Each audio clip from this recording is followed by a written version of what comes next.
வணக்கம். திசைகளின் 5 மணி செய்திகள்.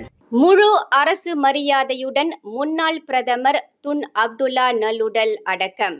முன்னாள் பிரதமர் துன் அப்துல்லா அஹ்மத் படாவியின் நல்லுடல் முக்கிய தலைவர்கள் மற்றும் பொதுமக்களின் அஞ்சலிக்கு பிறகு இன்று பிற்பகல் 2:30 மணியளவில் தேசிய பள்ளிவாசல் வீரர்கள் கல்லறையில் முழு அரசு மரியாதையுடன் நல்லடக்கம் செய்யப்பட்டது.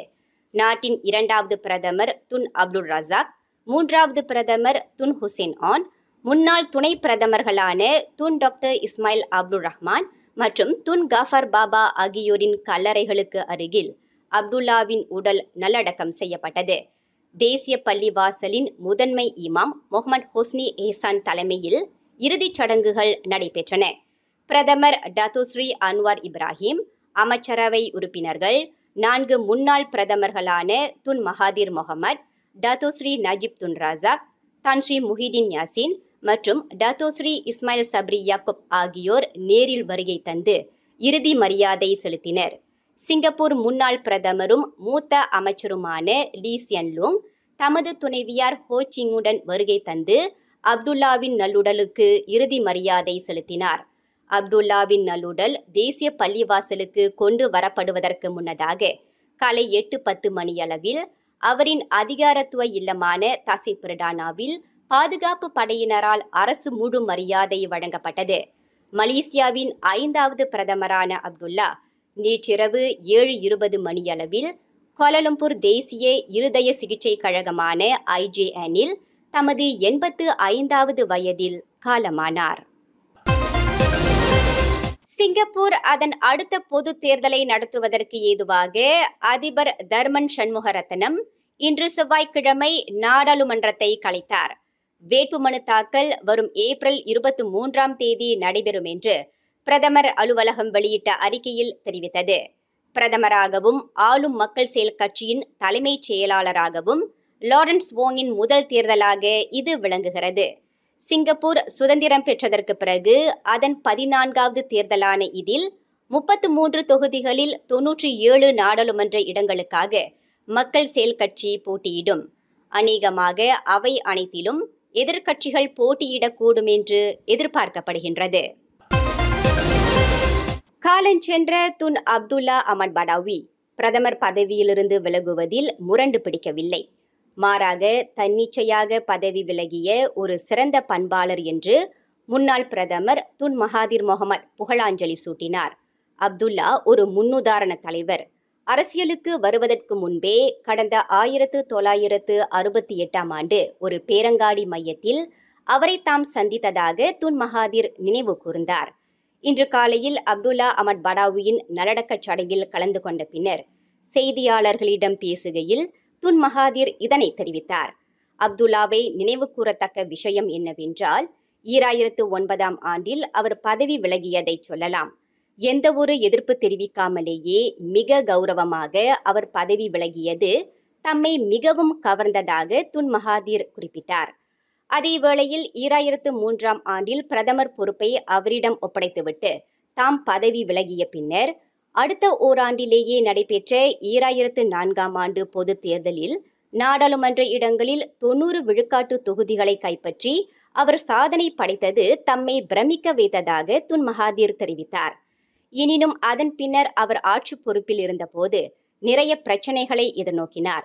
இதன் காரணமாகவே அடுத்து நடைபெற்ற 2008ஆம் ஆண்டு பொது தேர்தலில் அவரின் நிர்வாகத்திறன் பாதிக்கப்பட்டதாக துன் மகாதீர் நினைவு கூர்ந்தார்.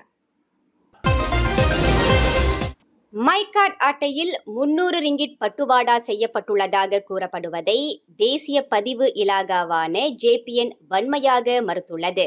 ஒவ்வொரு மைகார்ட் அட்டையிலும் JPN தலா 300 ரிங்கிட் வரவு வைத்திருப்பதாக சமூக வலைத்தளங்களில் வைரலாகியுள்ள தகவலில் உண்மை இல்லை என்று JPN விளக்கமளித்துள்ளது.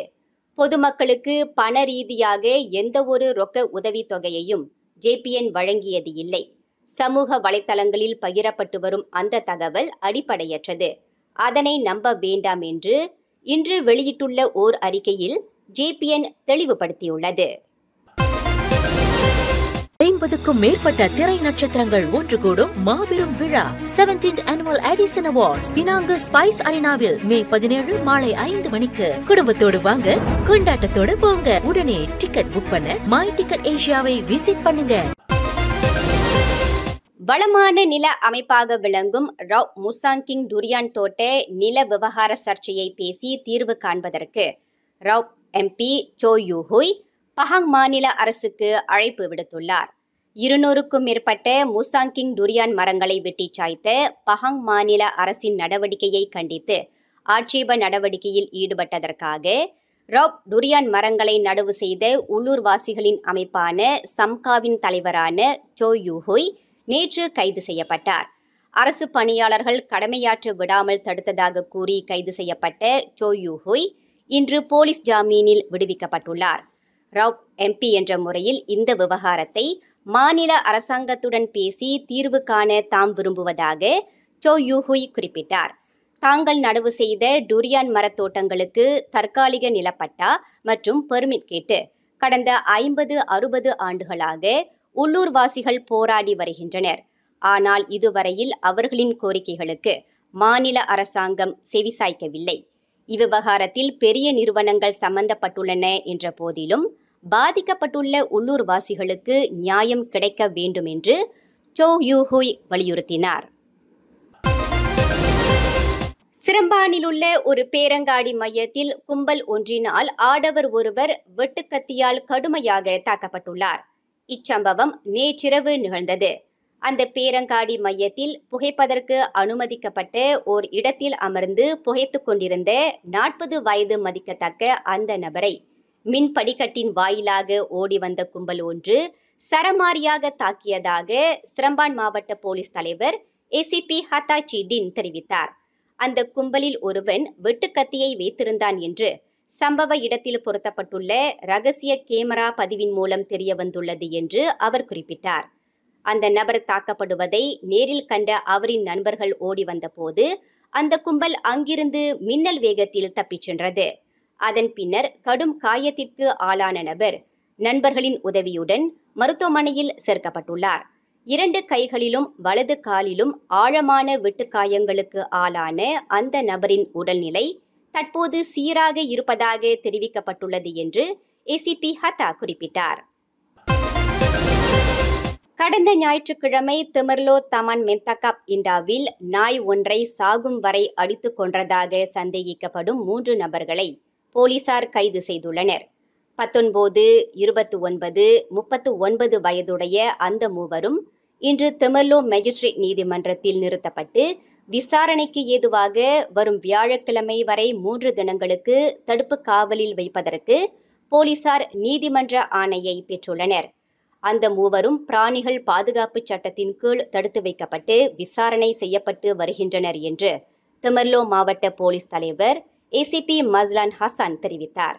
சம்பந்தப்பட்டவர்கள் நாயை சாகும் வரை அடித்துக் கொள்ளும் காட்சியை நேரில் பார்த்த பெண்மணி ஒருவர் போலீசில் புகார் செய்ததை தொடர்ந்து அந்த மூவரும் கைது செய்யப்பட்டதாக அவர் குறிப்பிட்டார். மேலும் செய்திகளை தெரிந்து கொள்ள கீழே இருக்கும் பெல் பட்டனை அழுத்துங்கள். உங்கள் மகிழ்ச்சியை வெளிப்படுத்த லைக் மற்றும் ஷேர் செய்யுங்கள். தொடர்ந்து திசைகளோடு இணைந்திருக்க சப்ஸ்கிரைப் செய்யுங்கள்.